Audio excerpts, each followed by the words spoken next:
Dia bilang, akhirnya si orang utusan Vatikan ini bilang, supaya sebagai bentuk gembira, ini kegembiraan, kita bagikan kertas pada seluruh masyarakat ini, suruh tulis apa yang dia mau. Kita kasih semua, mau sapi, mau tanah, mau apa kasih. Anehnya pada saat dikumpulin kertas, semuanya tulis, saya mau haji.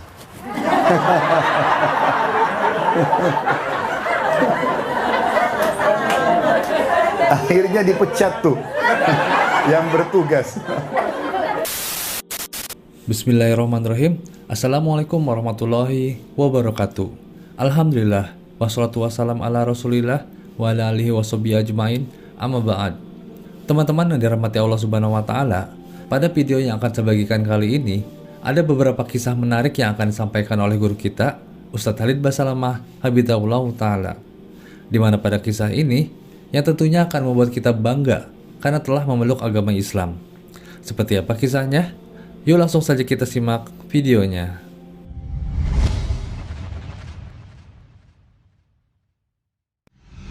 Ini enggak. Dan di Indonesia pun subhanallah, maaf saya tambahkan satu kisah, masih bisa?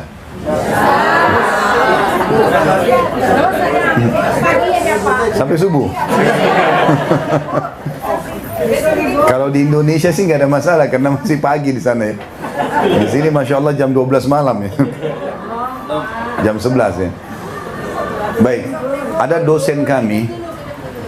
Dosen saya namanya Dr. Abdullah Musnid. Semoga Allah jaga beliau. Beliau pernah ngajarkan kami. Waktu itu saya kuliah tahun 94 sampai 98, 4 tahun. S1, beliau ngajar di tahun tingkat terakhir kuliah, di tahun 98. Mengajarnya itu materinya namanya Hadir Alam Islami, kondisi keadaan negara-negara Islam.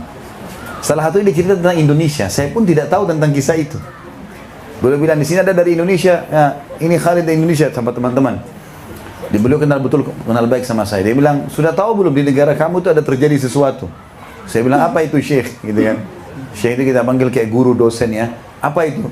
Dia cerita, dia bilang, sampai kepada kami berita dan itu kisah nyata. Katanya di salah satu perkampungan Indonesia, entah di mana itu ya, bahasa beliau nih, saya juga tidak tahu itu. Beliau bilang di sana pernah ada terjadi, ada satu pastor yang ditugaskan dan digaji oleh Vatikan itu untuk mengkristenkan kampung itu. Maka dia terus saja membawa sumbangan segala macam sembako. Biasa kita di Indonesia bagi-bagi sembako, Indomie, gula segala macam. Sampai orang-orang kampung itu mau pergi ke gereja. Dan dia caranya, dia ajak, kalau mau dapat gratis silakan, tapi ambilnya di gereja ya. Dan dibagi pas hari Minggu. Jadi mau tidak mau mereka dengar nyanyi-nyanyi dulu, baru kemudian bagi. Lama-lama diajak nyanyi, tidak usah pindah Kristen, tapi nyanyi-nyanyi saja. Orang ini rupanya foto nih dikirim ke Vatikan. Nih, satu kampung ini bisa menyanyi-nyanyi Kristen, juga bisa murtad gitu. Ini sudah murtad nih. Dikirim fotonya pakai kopiah hitam, ibu-ibunya pakai jilbab masuk ke gereja.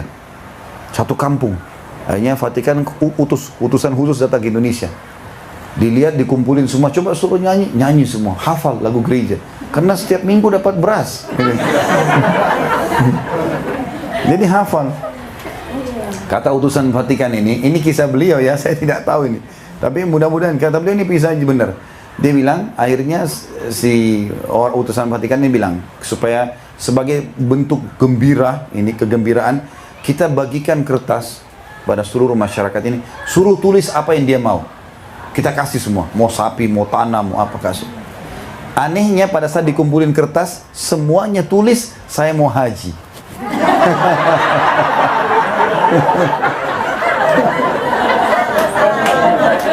Akhirnya dipecat tuh yang bertugas. Gara-gara itu. Jadi subhanallah, kita fitrah. Orang-orang Indonesia itu sebenarnya suka dengan agamanya. Cuma kadang-kadang dia tinggalkan gara-gara makanan, gara-gara ini, gara-gara. Subhanallah, Islam itu tidak ditinggalkan. Kecuali orang-orang betul-betul dalam keadaan yang salah dan darurat. Gitu kan. Allahu a'lam. Oleh karena itu, Bapak Ibu sekalian, gembiralah dengan agama Islam ini. Dan Allah mengatakan, wala tamutunna illa wa antum muslimun. Jangan meninggal kecuali dalam keadaan Islam. Dan kata Nabi SAW, tidak ada satu orang pun yang berjiwa muslim kekal di api neraka. Gak ada. Kalaupun dia buat dosa, dia masuk neraka, dibersihkan dosanya, baru masuk surga. Sampai Allah bilang tadi, jangan meninggal kecuali dalam keadaan Islam. Dan Bapak Ibu jangan ragu tawarkan Islam. Tawarkan saja. Cara tawarkan, bagaimana pendapat kamu tentang Islam? Sudah pernah dengar belum? Lalu ajak dialog di agama kita. Tidak usah jadi Ahmad Didat, Zokul Zakir Naik harus hafal kitab mereka, sulit. Ajak sederhana. Saya berapa kali orang masuk Islam di tangan saya cuma itu saja kok. Bagaimana pendapat tentang Islam? Dia sebutkan, saya luruskan. Masuk Islam gara-gara itu. Kan tidak susah gitu kan. Dan kalau orang mau masuk Islam jangan dikasih kitab tebal dulu ya. Nah ini pelajari dulu. Kalau dia mati malam itu kita berdosa. Ya. Suruh syahadat dulu. Masalah nanti dia belajar itu nanti. Yang penting syahadat. 1 menit lagi mati masuk surga itu. Tapi kalau kita tunda kita penyebabnya. Pernah ada soalnya gitu di Indonesia. Ada satu anak muda datang kepada saya. Waktu itu ada pengajian di, saya nginap di satu hotel di Makassar. Kemudian dia bawa, Ustadz ini teman saya sudah lama masuk Islam dari tahun lalu. Terus kenapa nggak syahadat akhi? Saya suruh pelajari dulu dikasih kitab tebal. Saya bilang ini orang kalau meninggal, kamu tanggung jawab ini. Kenapa nggak suruh syahadat dulu baru suruh belajar habis itu? Syahadat dulu gitu kan? Syahadat dulu harusnya begini. Paman saya pernah tinggal di Amerika ini cukup lama Bapak Ibu sekalian. Beliau ngambil masternya di bidang penerbangan. Kebetulan S1-nya di Mesir, S2-nya ngambil di sini. Ini cerita lelucon saja. Beliau menceritakan tentang temannya dari Dubai. Tinggal sama-sama di Amerika. Dia bilang setiap pagi sering sarapan sama paman saya. Ini cerita beliau ya, Allahu a'lam masalah kebenarannya, tapi beliau cerita dan saya percaya pada paman saya. Beliau bilang teman saya ini selalu bilang kalau habis sarapan, hari ini saya baru masuk Islam kan banyak anak-anak Amerika. Ya. Kata paman saya, bagaimana ceritanya? Dia bilang kalau saya lagi menuju ke semua kamu ini, saya bilang sama anak-anak kecil di pinggir jalan, follow me. Ya. Sudah ikut, asyhadu, Allah ilaha illallah. Sudah syahadat semua, nah sudah muslim.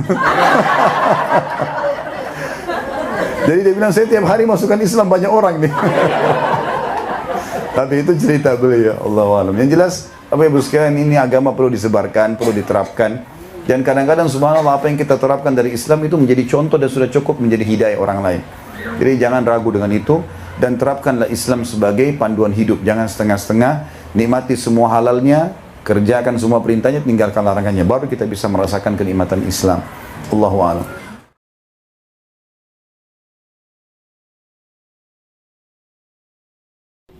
Masya Allah, nasihat yang sangat bermanfaat sekali dari guru kita, Ustadz Khalid Basalamah, Habibullah Ta'ala. Berbanggalah kita sebagai umat Islam, dan bergembiralah dengan agama Islam yang kita anut ini. Bahkan Allah Subhanahu Wa Ta'ala berfirman dalam surat Al-Imran ayat 102, yang artinya, hai orang-orang yang beriman, bertakwalah kepada Allah sebenar-benarnya takwa kepadanya, dan janganlah kamu mati kecuali kamu dalam keadaan Islam. Masya Allah, inilah ayat yang harus ditanamkan bagi setiap muslim.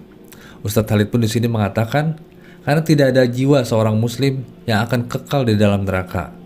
Karena setiap muslim pasti masuk surga. Walaupun ada yang mampir masuk neraka dulu karena adanya pembersihan dosa. Wa nauzubillah min dzalik. Semoga Allah mengampuni dosa-dosa kita dan melindungi kita agar terhindar dari siksa api neraka. Amin amin ya robbal alamin. Baik, cukup sekian video yang saya bagikan kali ini. Jika sekiranya bermanfaat, silahkan tekan like dan subscribe untuk mendapatkan update video terbaru. Barakallahu fikum. Assalamualaikum warahmatullahi wabarakatuh.